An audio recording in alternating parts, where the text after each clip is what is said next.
Bonjour et bienvenue sur ma chaîne. Alors aujourd'hui je vous retrouve pour l'avant-dernier vlogmas puisque nous sommes le 24 décembre. Ce soir c'est le réveillon de Noël. J'ai hâte d'être à ce soir pour passer un excellent moment en famille avec mon père, ma belle-mère, mes sœurs et mon compagnon. Cette nuit, nous avons gardé les filleuls de mon compagnon. Ils vont partir vers 16 h. Donc on a regardé, je sais même plus ce qu'on a regardé hier soir. Alors, on a re-regardé, enfin moi j'ai re-regardé Société secrète de la royauté avec les enfants puisque j'avais déjà vu ça avec mes sœurs et puis j'ai dit que pour les filleuls de mon compagnon c'était nickel et franchement ils ont bien aimé aussi. Et on a regardé le programme de la 6, le truc Lego Master, je crois, un truc comme ça. Enfin, je dois vous avouer que moi j'ai regardé d'un œil, parce qu'en fait j'ai lu, puisque on approchait Noël, et il fallait absolument que je lise une romance de Noël. Et de ce coup-là, en fait, j'ai craqué pour Les vrais amis ne s'embrassent pas sous la neige de Juliette Bonte. Donc hop, je vous le mets là. Alors comme je vous disais hier, la couverture est de toute beauté, et puis en fait j'ai pas résisté. Donc là, en fait, on va suivre, Luke et Allison. Allison est en couple avec Carl, et puis donc Luke et elle vont devenir amis. Sauf que, étant donné que Luke est le meilleur ami de Carl, il ne peut pas y avoir quelque chose entre eux, entre Allison et Luke. Et puis voilà.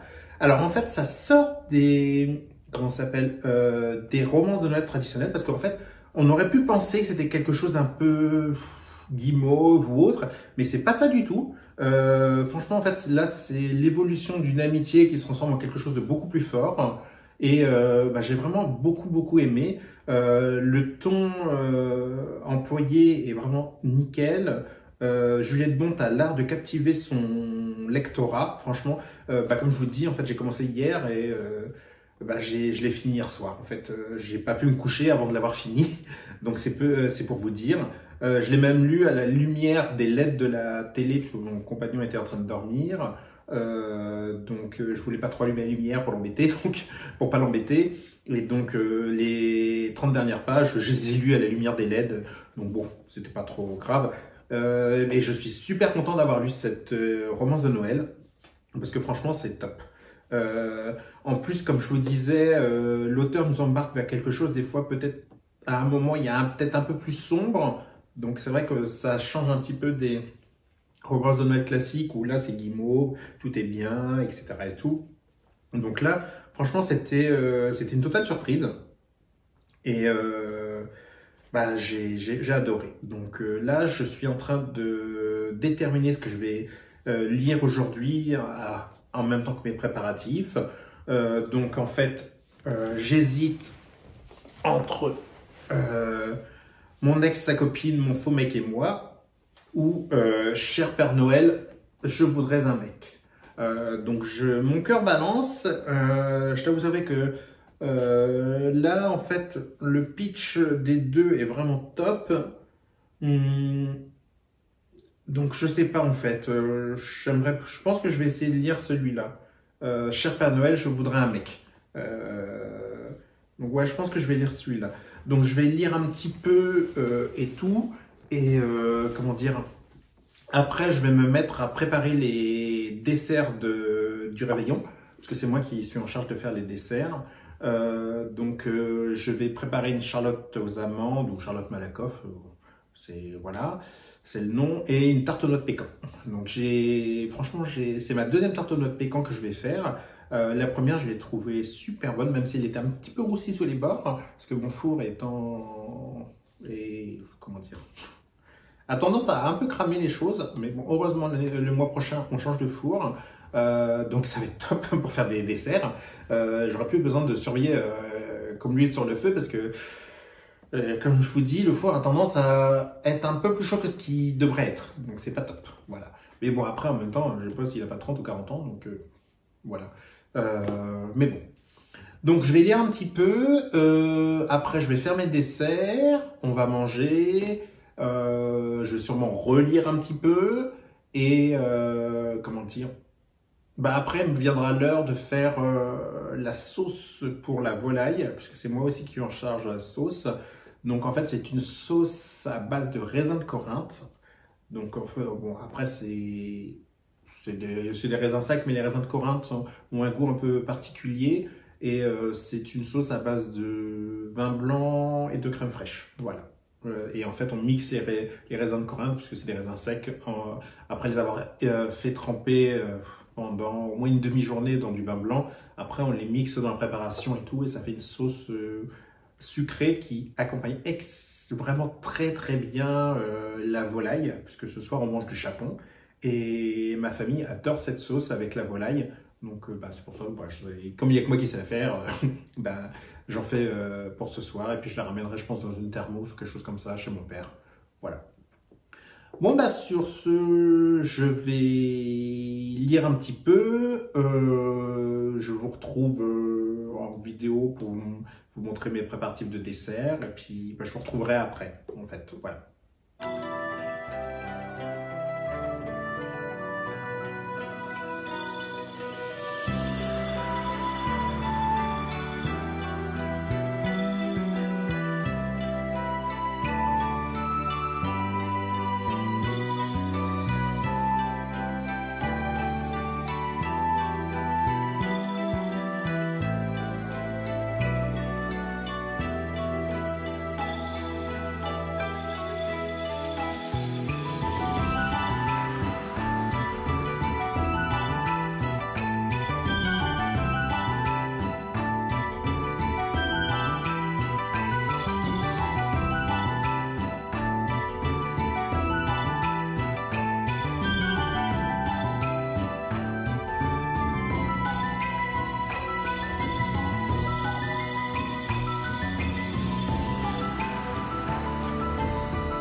Alors, je vous retrouve. Donc, comme vous avez pu le voir sur la vidéo, je lis.